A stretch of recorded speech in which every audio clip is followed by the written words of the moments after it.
बिस्मिल्लाहिर्रहमानिर्रहीम। अस्सलाम वालेकुम students, welcome to my channel. कैसे हैं आप? आई होप आप सब लोग ठीक होंगे।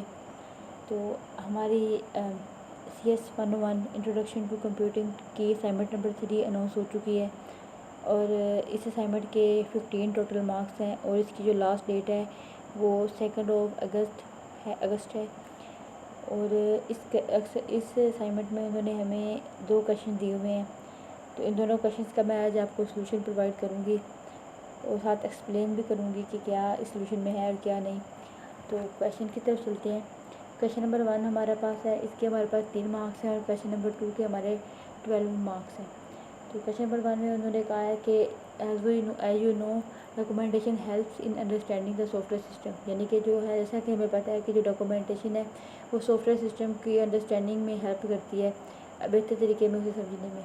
ठीक है, और इसकी इम्पोर्टेंस की वजह से ये जो सॉफ्टवेयर इंजीनियरिंग के अंदर जो की टॉपिक समझा जाता है डॉक्यूमेंटेशन को।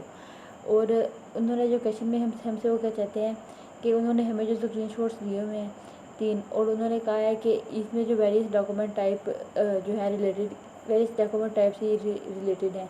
ठीक है, और उन्होंने कहा है कि हमें आइडेंटिफाई करना है कि ये कौन सी जो है डॉक्यूमेंटेशन टाइप है।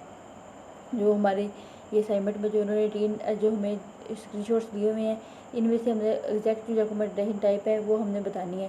और साथ उन्होंने रेड मार्क में लिखा है कि जस्ट नेम इट, उसका सिर्फ हमने नाम बताना है, एक्सप्लेनेशन इसकी रिक्वायर्ड नहीं है। ठीक है, तो ये क्वेश्चन हमारा जो है ये पहला 3 मार्क्स का है, यानी कि 3 डॉक्यूमेंट्स हैं, 3 स्क्रीनशॉट्स हैं और इन तीनों का हमने नंबर एक नंबर है तीनों का, तीनों के हमने सिर्फ नाम लिखने हैं, कोई भी एक्सप्लेनेशन नहीं देनी कि ये क्या है क्यों है। ठीक है, तो पार्ट नंबर ए जो है हमारा, उसमें उन्होंने हमें क्लास डायग्राम बताई हुई है कि ये हमें क्लास डायग्राम है, तो इसकी कौन सी डॉक्यूमेंटेशन टाइम है। तो ये देखिए, ये जो हमारा पार्ट नंबर 1 है, इसके अंदर उन्होंने हमें ये सारा जो कंपनी का इंटरनल डाटा बताया हुआ है, सारा स्ट्रक्चर बताया हुआ है। ये देखिए, कंपनी हमारी ये कंपनी है। ठीक है, और उसकी ये कंपनी क्लास है, उसकी डिपार्टमेंट क्लास है, एक उसकी ऑफिस क्लास है, और ये उसके जो ये पर्सन हैं वो सारा कुछ का आप देखें गौर से तो ये सारा उसका जो इंटरनल स्ट्रक्चर बताया हुआ है। इसमें डिपार्टमेंट क्या है, इसमें ऑफिस है, उसकी हेडक्वार्टर है, कौन कौन से डिपार्टमेंट है, पर्सन है जो उसके एम्प्लॉयज़ हैं, उनकी आईडी क्या है। ठीक है, उनके साथ जो उनकी कॉन्टैक्ट इन्फॉर्मेशन क्या है, उसका पर्सनल रिकॉर्ड क्या है। तो उन्होंने सारा हमें जो है क्लास डायग्राम दी हुई है।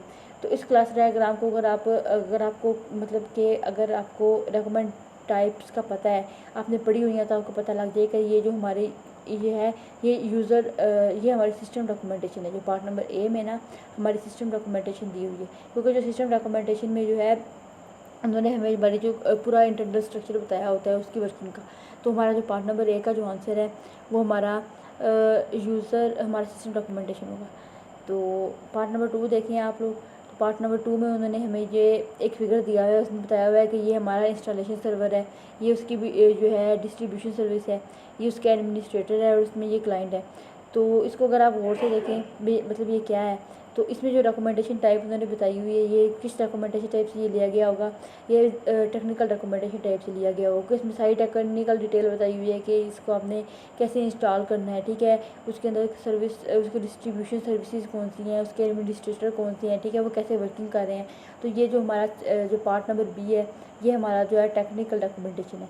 और जो पार्ट नंबर सी है हमारा, इसमें आप लोग देखें कि ये विंडोज़ 10 माइक्रोसॉफ्ट विंडोज़ 10 की जो हेल्प है, ये उसके लिए ये डॉक्यूमेंटेशन बनाई गई है। अब आप लोग ये देखें कि इसको मैं ज़रा जूम करती हूँ इस स्क्रीनशॉट को। इसमें ये बताया हुआ है कि आपने जो है प्रिंटर कैसे ऐड करना है, इसके अंदर कैसे ऐड करना है। ठीक है, आपने साउंड प्रॉब्लम कैसे अपने जो विंडोज़ 10 में इशू फिक्स करने हैं। ठीक है, अपने अकाउंट की पिक्चर कैसे करनी है। तो इसको आप जो है ये हमारा यूज़र डॉक्यूमेंटेशन के अंदर आएगा, क्योंकि इसके अंदर सारी यूज़र की इन्फॉर्मेशन दी हुई है कि आपने सिस्टम को यूज़ कैसे करना है, उसके एक किस्म के यूज़ के मतलब इसलिए दिया हुआ है।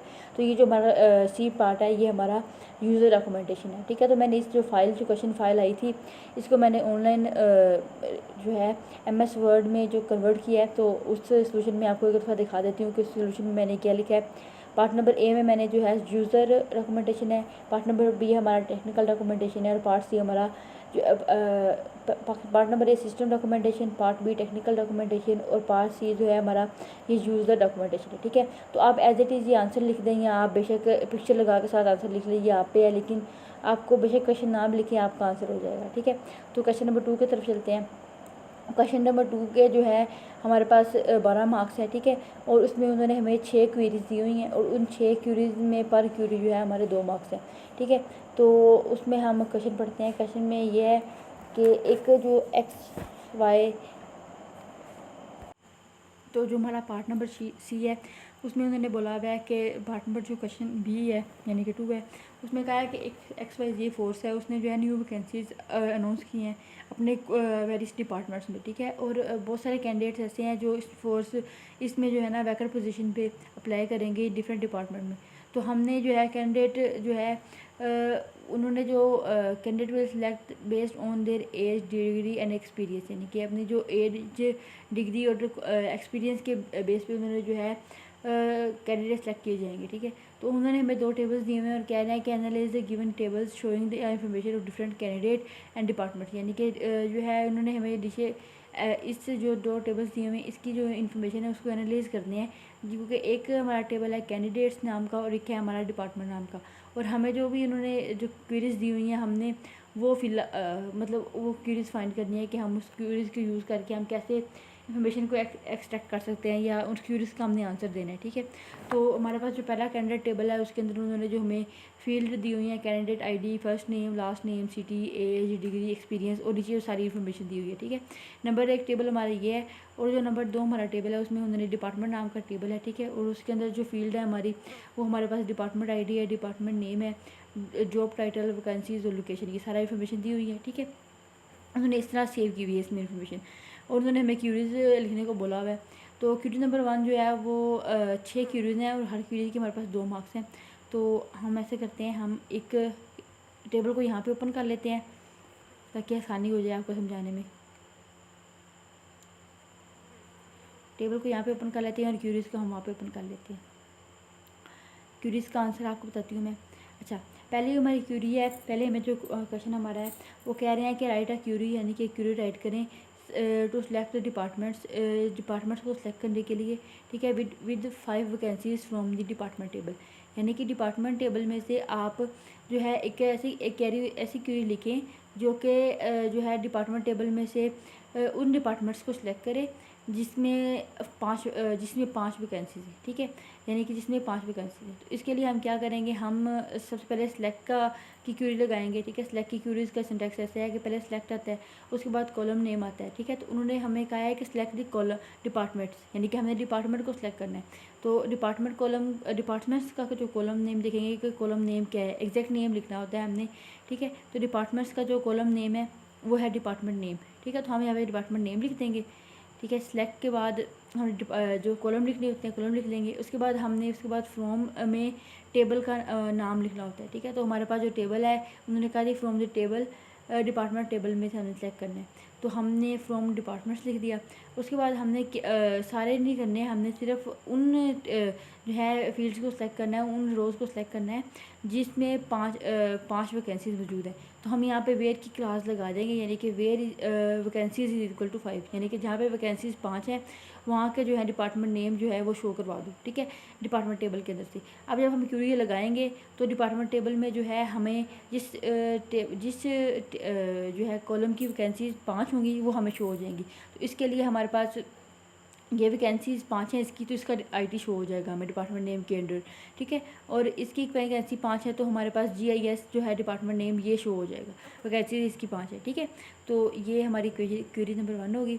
अच्छा, क्यूरी नंबर 2 में वो हमें कह रहे हैं कि राइट अ क्यूरी, एक क्यूरी लिखें टू सिलेक्ट द कैंडिडेट को सिलेक्ट करने के लिए। ठीक है, with degree of the BS IT, ठीक है, जिसके पास डिग्री BS IT की डिग्री है। ठीक है, फ्रॉम द कैंडिडेट्स टेबल, यानी कि कैंडिडेट टेबल के अंदर से जो कैंडिडेट को सिलेक्ट करने के लिए जो है क्यूरी लिखें जिसकी जो डिग्री है BSIT है, ठीक है।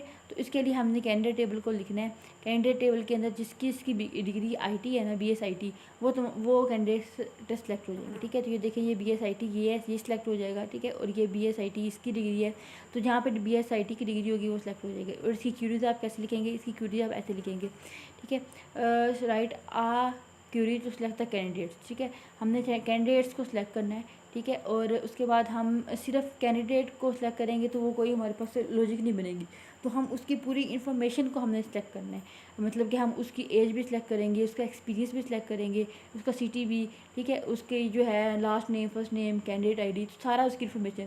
तो जब सारी इन्फॉर्मेशन अगर हमने करनी होती है सिलेक्ट, तो हम उसके साथ स्टैटिक का जो है साइन लगाते होते हैं, तो इसलिए इसके साथ स्टैटिक का साइन लगा दिया। उसके बाद फॉर्म के अंदर हमने टेबल का नाम लिखा, कैंडिडेट्स का टेबल है।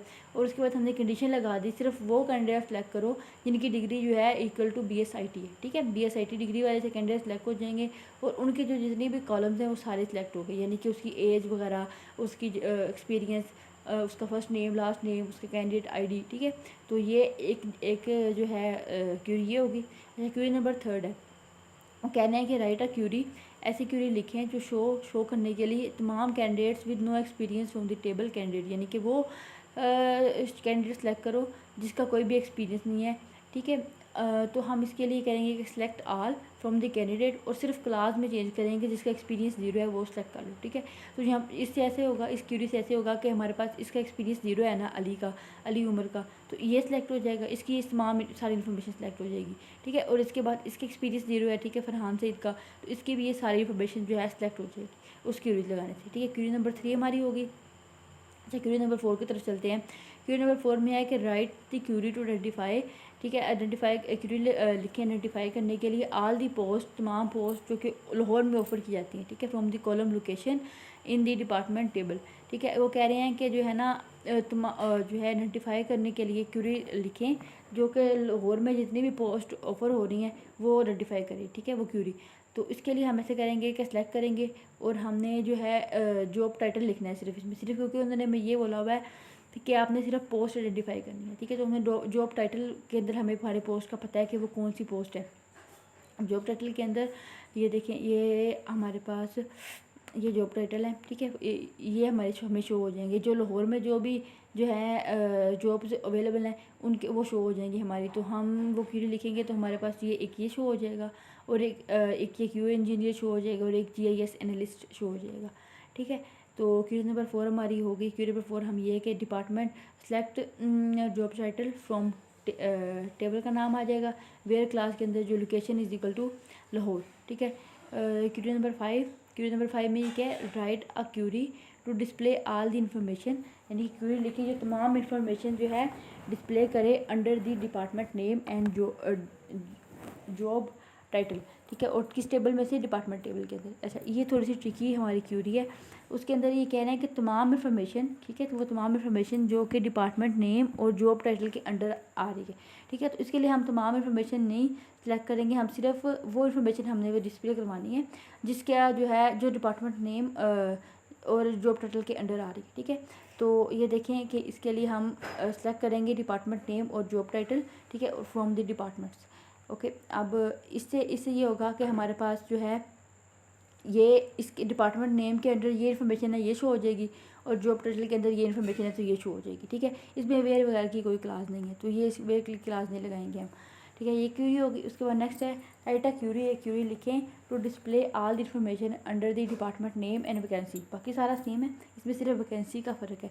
तो इसमें हम ये लिखेंगे कि सेलेक्ट डिपार्टमेंट नेम, यानी कि एज इट इज़ नेम लिख दिया, वैकेंसीज लिख दी और सामने टेबल का नाम लिख दिया। तो ये इस क्यूरी से ये होगा कि हमारे पास डिपार्टमेंट नेम भी आ जाएगा और वैकेंसीज़ की सारी जो इन्फॉर्मेशन है वो भी इसके अंडर आ जाएगी। तो बस इतनी सी हमारी असाइनमेंट थी। अगर इसमें कोई भी मिस्टेक होगी तो मैं नीचे मेंशन कर दूँगी, अगर आपको कोई मिस्टेक लगती है तो आप मेंशन कर देंगी। और उम्मीद है आपको वीडियो पसंद आई होगी। मज़ीद आने वाली वीडियो तक के लिए अपना ख्याल रखिएगा और दुआओं में याद रखिएगा। थैंक यू सो मच, खुदा हाफिज़। थैंक यू सो मच, खुदा हाफिज़।